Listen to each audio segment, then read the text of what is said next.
Good afternoon, everyone. It's great to see all the beautiful faces in the room. I would like to present and introduce a phenomenal and amazing woman, our mayor, Muriel Bowser. Thank you, Lieutenant. Thank you. So good afternoon, everybody, and I want to thank Lieutenant Jackson, and I want to thank her as a representative of the 37,000 people who work for us in D.C. government, who are at your service. And I also especially want to thank D.C. residents, all the D.C. residents who came out to vote yesterday. Give them a big round of applause. And I also spent some time last evening in my remarks congratulating all the winners in our races last night, from our Congresswoman, the chairman of the council, as well as the next Attorney General for the District of Columbia, and all of the council members who were successful in their races.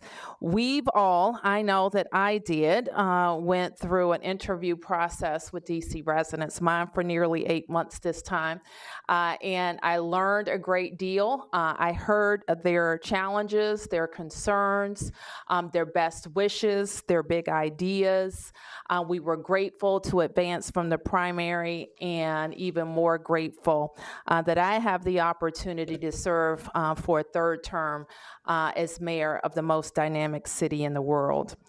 I want to especially acknowledge members of my team who have stuck together through unprecedented times. None of us could have expected COVID, Donald Trump, a racial unreckoning, an economic crisis, but I have to say how proud I am that they've all stepped up to the plate. I am grateful to DC residents for putting their trust in me and their trust in our team. We spent, as I recall last night, in 2014, we made promises for a fresh start. In 2018, promises to ensure that we were doing everything possible that DC residents got a fair shot.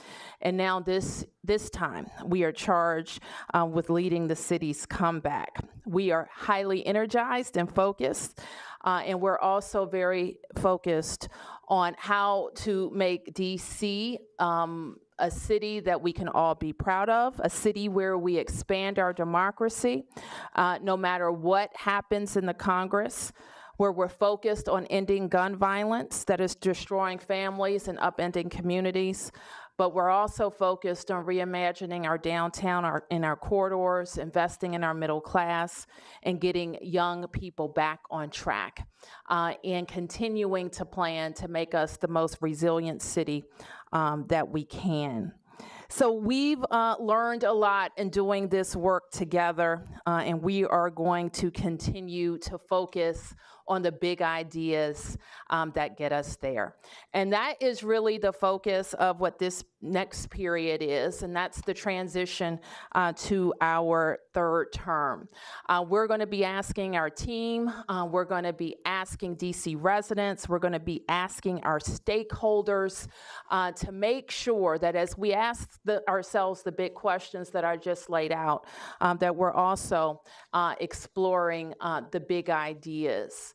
One big idea that we have been proud of, that early in my tenure, we made the promise to end family homelessness, to close DC General, and to build short-term family housing all across the city. And because the idea was big and the energy was strong and our commitment was relentless, we've been able to do all of those things. The same was true for building a hospital, and the same is true for making sure that we finish some projects that were started and stopped stopped and stopped again, but we're able to deliver like Skyland in Ward 7. So those are the things and the types of ideas that are transformational for people that we will continue to explore.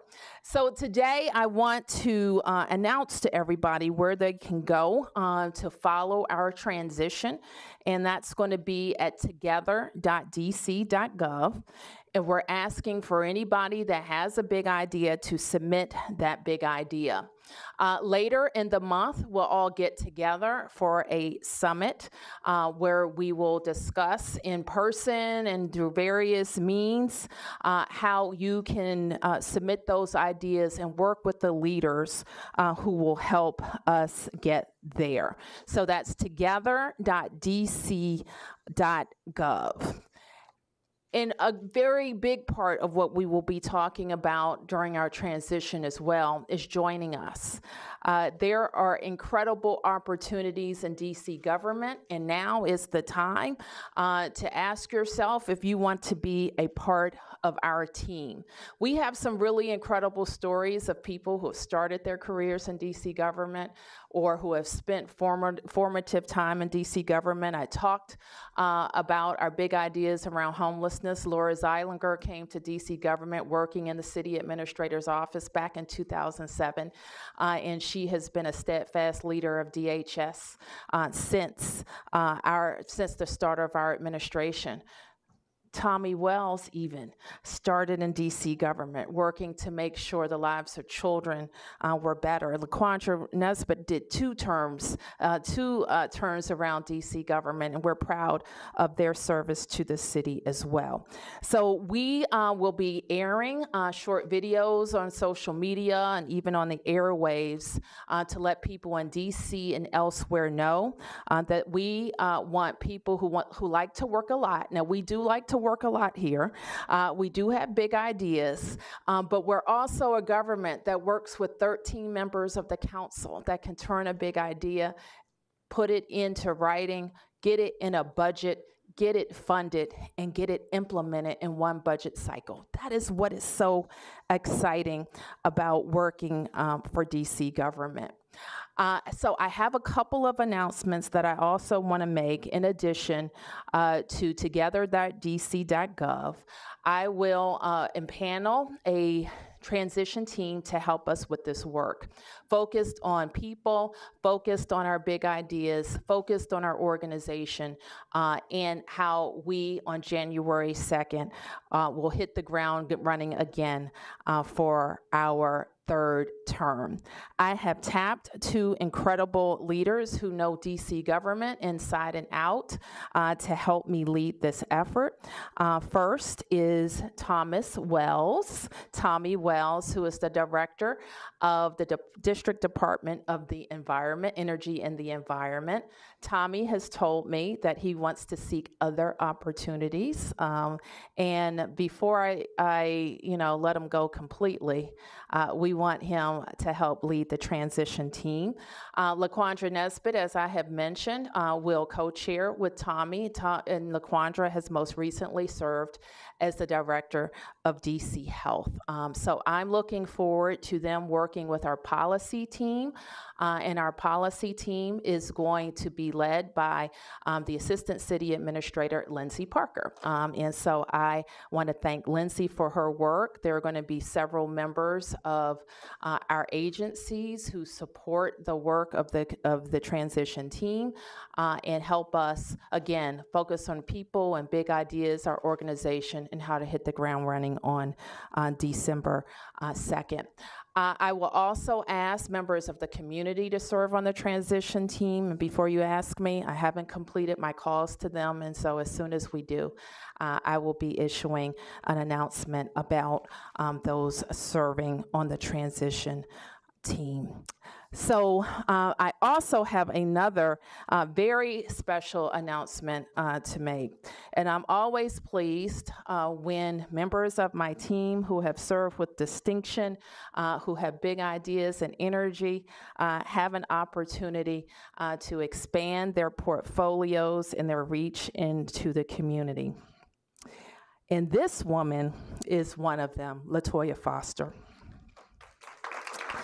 Today, I am pleased to name LaToya as the next director of the Office of Cable Television, Film, Music, and Entertainment.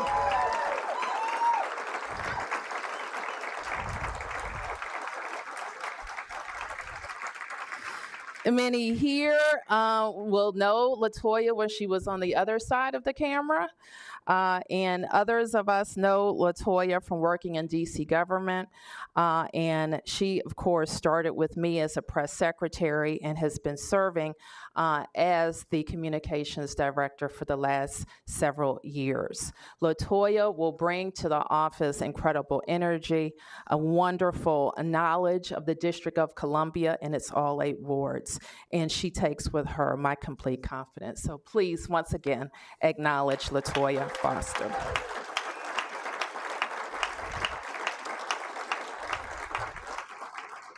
So with that, we can answer a few questions. Directors, you join me if there are any questions? Questions? Yes. Mayor Bowser, I think you told us that Director Wells is leaving your administration. I told you he's no longer going to be the director of DOEE. Okay, so can you tell us when that happens, and have you had any other of your cabinet members tell you that they'll be leaving after this term? No, I haven't. Okay, and so when does Director Wells stop being Director Wells, and what's going to happen there? Have you got any thoughts on? Well, we have, and I should note, and if the team would go back to the schedule of events, I think I missed saying that we're going to have a number of opportunities for people to find out about opportunities in DC government. So you can check our websites where we should have posted the announcement for the DOEE director. LaToya's position will post as well for communications director, and there will be others.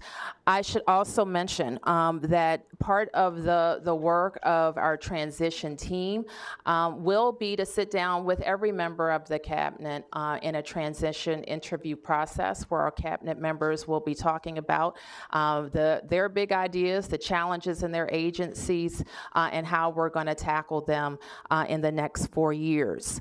DOES will conduct job fairs in the coming days. I will also host what I like to call a resume raiser, where it's like a happy hour where you get to talk to officials in our various sectors about opportunities and your skills and your interests. I have found that people within the government and outside of the government come to those hiring events, and they may say, hey, I like to be in DC government, but Mayor, I want to try something else. And so that is an opportunity for them to raise their resume. We will be collecting on the transition website. Well, I think I don't remember what we're calling it, but it's a bank of resumes that don't necessarily attach to an opening, but you are saying that you want to be considered for a position in DC government. So there are opportunities, of course, for appointed positions and for career positions. And finally, you see on the list the DC Government Virtual Job Fair, which we've had a couple this year that have been tremendously successful. Thousands of people have applied, very qualified, and we have been able to make matches with our vacancies. We will present more information in the coming days about the engagement forum that we will host on November 19th. Yes, Tom. Thank you, Mayor. When did you make the decision on the 2 co-chairs? Then I have a question for Dr. Nesbitt. When? In the last several weeks. I don't know exactly when. Okay, not in the last few days. Okay, may I ask a question of Dr. Nesbitt? What is your question? Dr. Nesbitt, as the head of the Public Health Office in dealing with COVID for the last couple of years, you just loved it when reporters rushed up to you to ask you questions.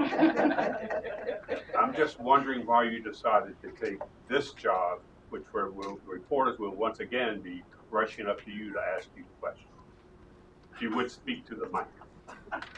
Sure. Thank you so much, Tom, for the question. I think you remember me saying that a lot as well. I think one of the things that you may know as well is that I love D.C. I love D.C. a lot. I'm not a native to D.C. I moved here several years ago, and the mayor mentioned in her opening remarks that I did 2 tours in D.C. government. Which means I have a tremendous love and passion for the residents of this city. And I have commented on previous occasions it has been one of the biggest honors of my life and my career to have served in the Bowser administration. And so in my conversations with the mayor and my decision to transition out of DC government, one of the things she said to me was, well, there'll be other opportunities for you to serve as I think of them. So I didn't hesitate when we had a conversation about ways that I could be supportive of her transition and thinking about the district's comeback to be able to be of service in this regard. So any way that I can be supportive of the mayor and in any way that I can serve the residents of the District of Columbia, I'm happy to do so. And could we also just hear from the other co-chair? Say something quotable. Well, as the mayor said, I'm not a stranger to DC government. From inside and outside, from the executive or the administration, and I started as a social worker here in 1985 in child protection. I worked in child protection during a time when our city went broke, when we had the advent of HIV and AIDS, and when we also had crack epidemic, and our city went through a tough time. And so to see our city thrive and to be a part of that is an honor. And again, I have really enjoyed working for our mayor, that where we have been able to do some amazing things, especially at the Department of Energy and Environment. And the mayor has been a very great supporter, advocate, and great person to work for. And so with her asking me to do something more was an easy yes. Martin. We've been mayor for 8 years. We're going to be mayor for another 4 years. There's a lot of people high up in the government who have served over the course of those 8 years. Some of them have served in multiple capacities. I mean, you have some folks have served double duty as city administrator and also deputy mayor of public safety. Do you think this is a time for you to start that you would look outside to bring in new people that haven't been part of the ship for the last 8 years? So part of our process, we have and we do have some current vacancies, and we always are looking for people inside and outside of the government. I don't subscribe to the view that you have to go outside to find great people, because we have 37,000 great people who work for us already. In some cases, the best person will be from outside, and I won't hesitate to make those appointments. Yes. Mayor Bowser, a few questions. One is, what do you hope to do differently with this third term? Well, I talked already about what I think the big questions are that are facing us. How do we make sure that we are defending and growing our democracy right here? How are we focused on any and all strategies that work to end gun violence in our city? How are we catching our kids up, reimagining our downtown, making sure that we're protecting our middle class, growing the middle class in the district, and looking at all of the things related to health and transportation and sustainability that will help us build a resilient city of the future. So those are a few ways to talk about the work we're going to do. And Initiative 82 passed overwhelmingly. What are your thoughts on that, and how do you guarantee that the will of the voters won't be overturned this time around? Well, I think it was an overwhelming vote. I must confess, I know the issue, and I know the issue inside and out, but when I read it on the ballot, I was quite confused by it. So I think there's and what we would be willing to do is partner with industry to facilitate conversations to ensure that there is robust public education around the issue. And then last question for you from me for now. is on the crime portion, juvenile crime especially. We've had some recent incidents again involving even younger and younger kids. For example, the shooting of the Commanders running back involved a 15-year-old who was 14 at the time of the shooting. He was one of 2 teens arrested. What are you looking at differently in terms of addressing crime? We're looking at everything related to juvenile crime.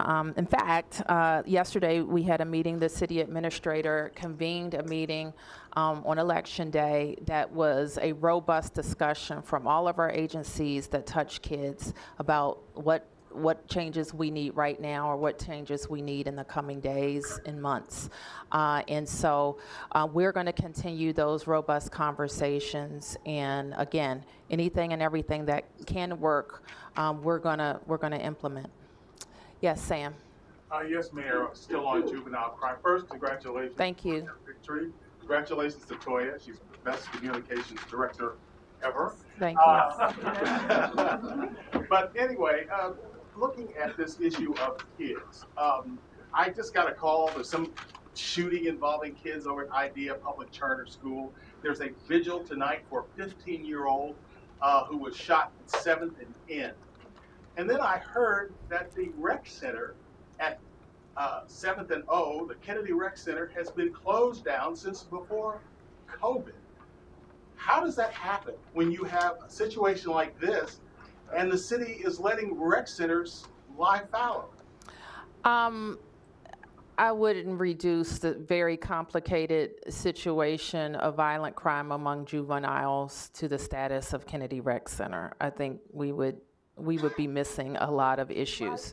We might be. And as I understand it, why close a rec center when you got a problem like this? That's the question. I don't know the specifics around Kennedy Rec Center. As I recall, though, from some emails, I think the hours have been restored at Kennedy Rec Center, but let me get back to you on that.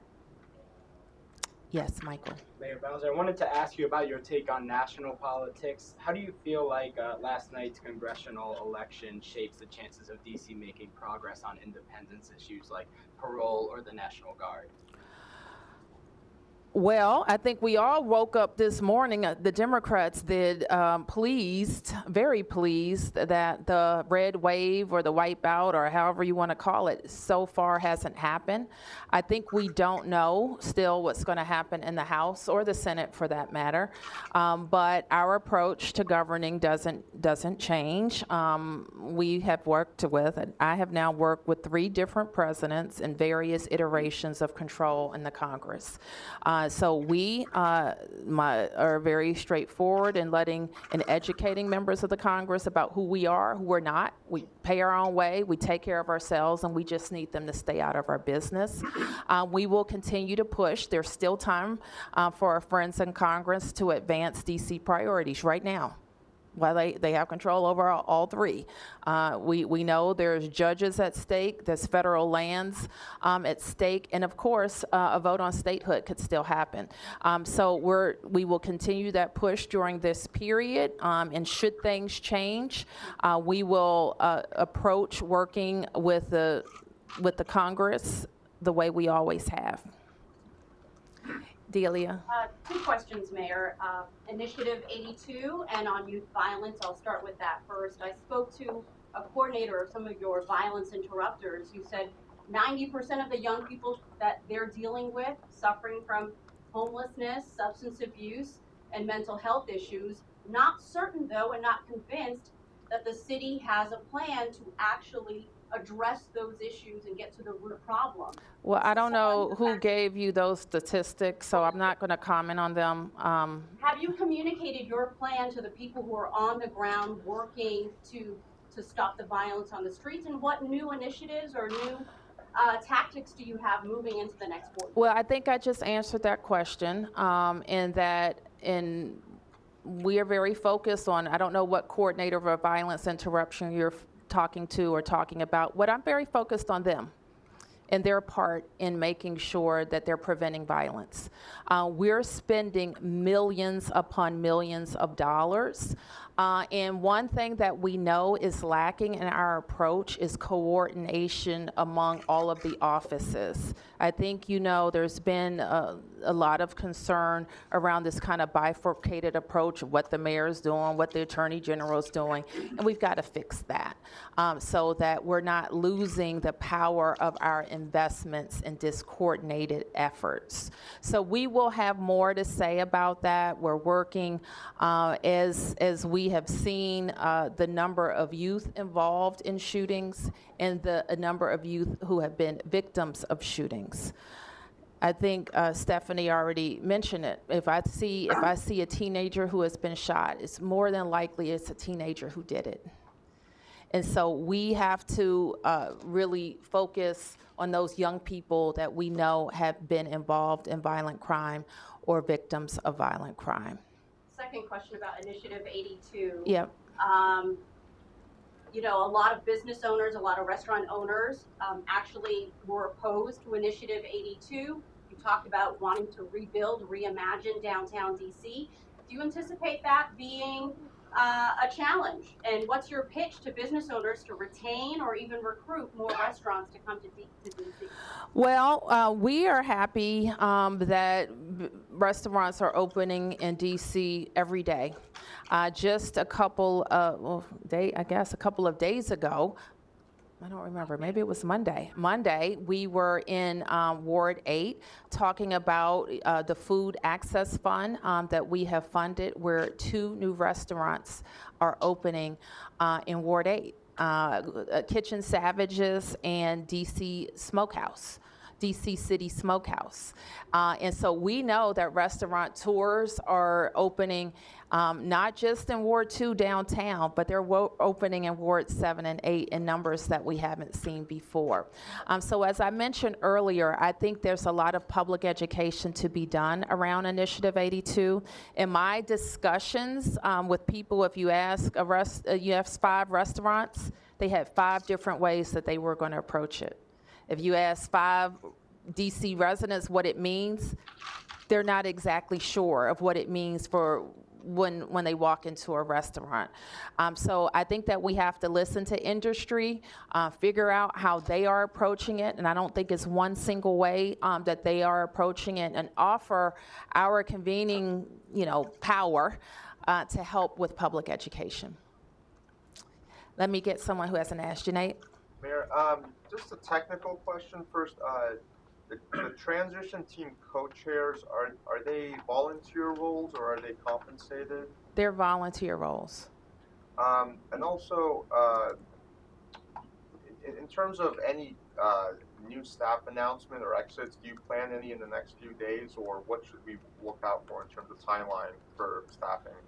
I would say that as we are usually, I don't know exactly, let me just say, I have a rule about hiring. I don't hire anybody till I have the exact right person. And so I don't put myself on like a artificial timeline. I do hope, as we did when I started the very first time in 2015, to have as many people in place by the time I'm sworn in on January 2nd. Tom. Thank you, Mayor. I want you to put on your political hat here. Your victory for a 3rd term was big, but I want to ask you what you think about the DC Council changes. New council members in wards 3 and 5, and a change in the at-large race. Your relationship with council member Alyssa Silverman is pretty well known, but what's your analysis of how will you be dealing with this new council that takes office on January 2nd when you do?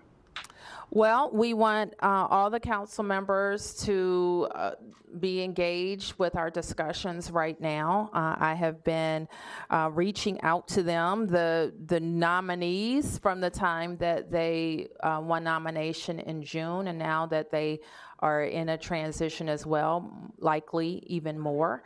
And we're going to continue those conversations. What I like to understand from the council members is what is their agenda?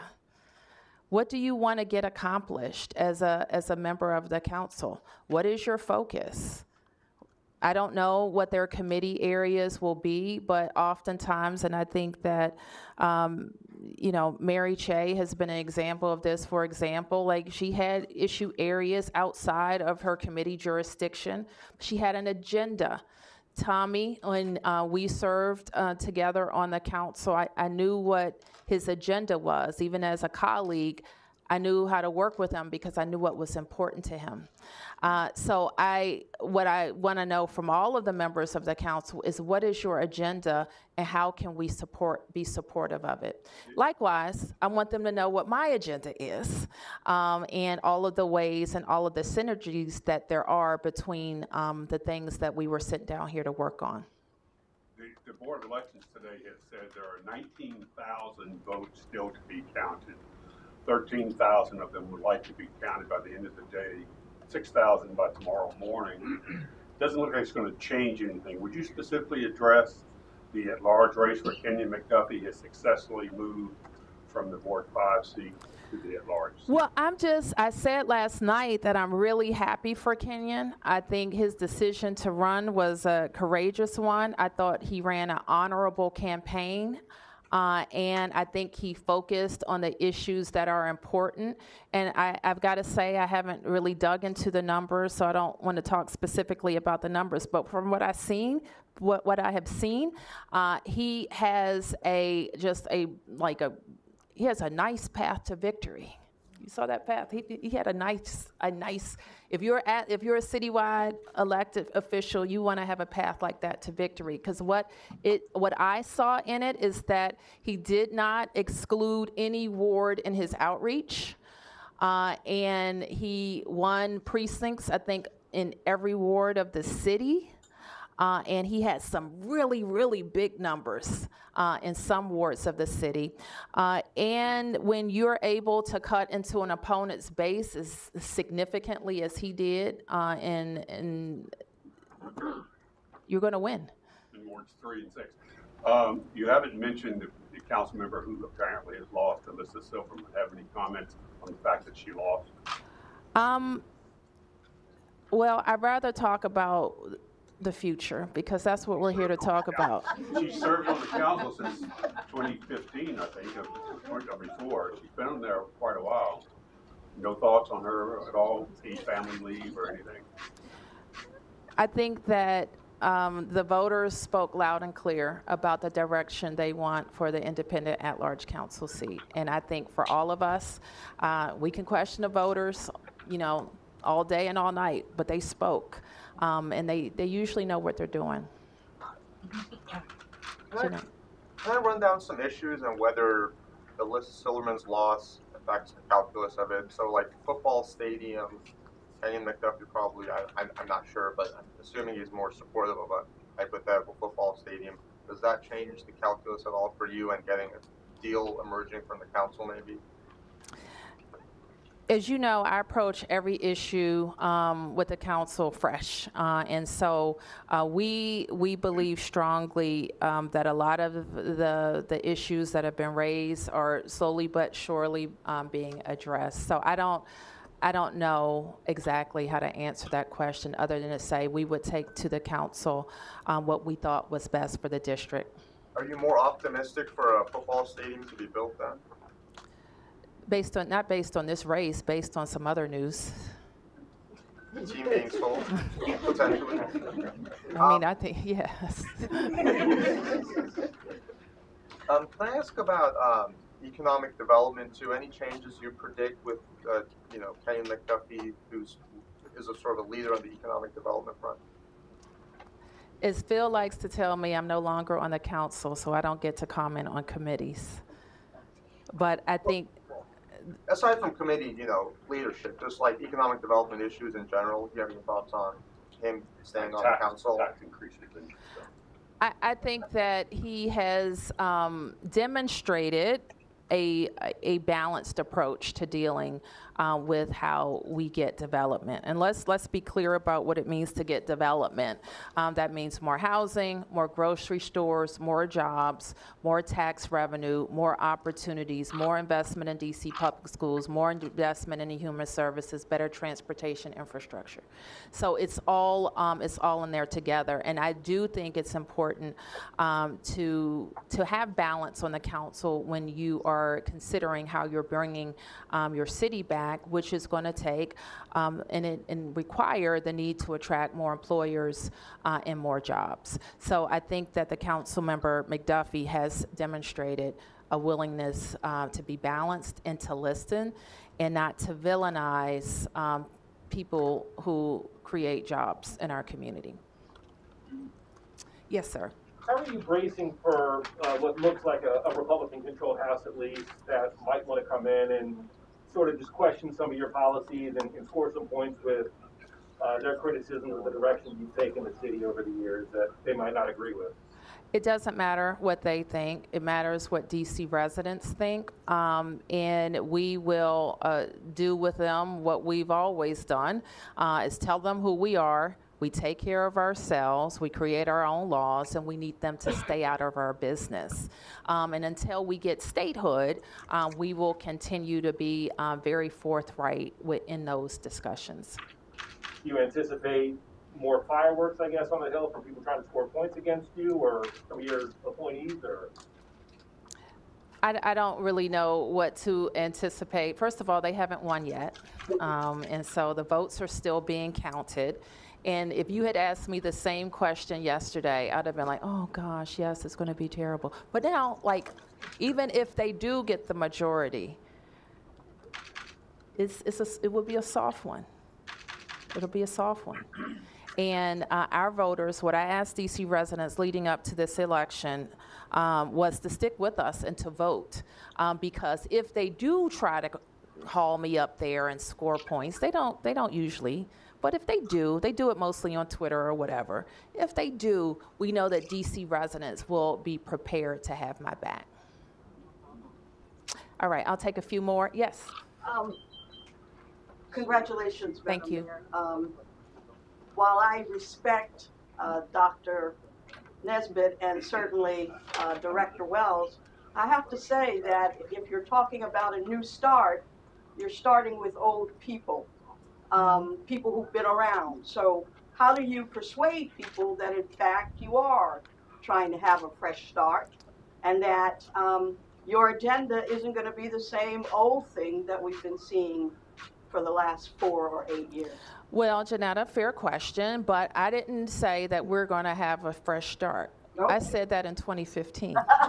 What I said was we're going to build on our big successes, recognizing that we still have challenges. And the reason why I chose Tommy and LaQuandra is because they know DC government. And sometimes when you bring people from the outside, you spend more time getting them getting to know what you're talking about and less time talking on how you can make changes to make things better. So that's why I made that decision. But I also wanted people that were slightly removed.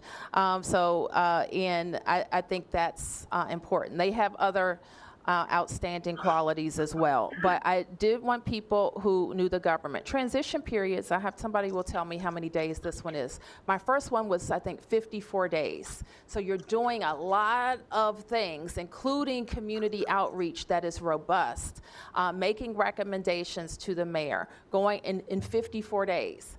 And so while this isn't like a new administration where, you know, we're starting completely fresh, we have to hire a whole new team, we have to meet stakeholders, like we're not doing that, but we will spend that time really saying, could we do things better here with the organization? Can we tweak this better here? Which people do we need to recruit? So we are able to do all of those things. And the last thing, the last reason I'll mention is these are two leaders who know me, but they also speak truth to the mayor.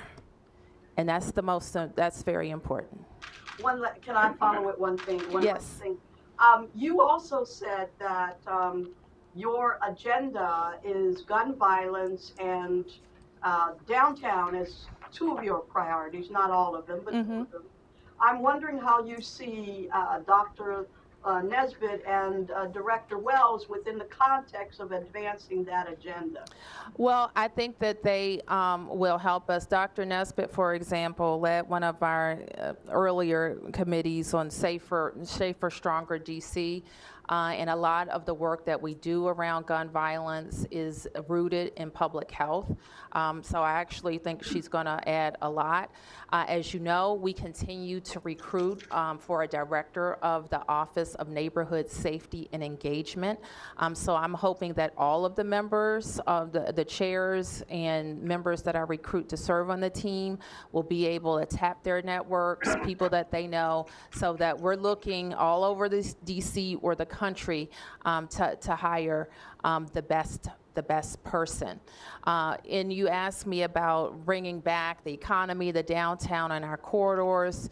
You will recall that Director Wells was very instrumental in how the development of the wharf has happened, and working with big developers, small developers, restaurateurs, and the like, not just on transformative projects like the wharf, but also in neighborhood corridors from Eastern Market to Barracks Row. So he brings a wealth of experience and a substantial network. Again, so if we need to recruit and hire, we're tapping into those networks. Okay, I'll take a couple more. Stephanie and then Tom. Mayor Bowser, you also have a new incoming Attorney General. Can you talk about what's being done to ensure that the relationship with this new AG is different than the relationship that we all probably saw with the outgoing one? Let me just talk about the next AG, who I've gotten to know over the last several months. I didn't know before, but I think that he has, what I'm very impressed by is that when I go at different places across the city, in all 8 wards, I see him there. So he has taken very seriously introducing himself to the city. He has taken seriously listening. He reached out proactively to members of my administration to introduce himself, to ask them how he could be helpful or how they could work together. So I think that he has demonstrated a very proactive style and a willingness to work on what's good for DC. Are you asking him for anything specifically or to do anything different in this situation? I am sure over the course of time there will be a lot of specific asks. One big thing that we both recognize we need to work on together is our violence interruption strategies. Tom. Well, I have a follow-up to that. What is your comment about the 8 years of Carl was seen as Attorney General, who criticized you a lot and now will be leaving office? What is your thought about his service? I will leave your, an analysis of his service to you guys, and I will wish him well. All right, thank you. Thank you.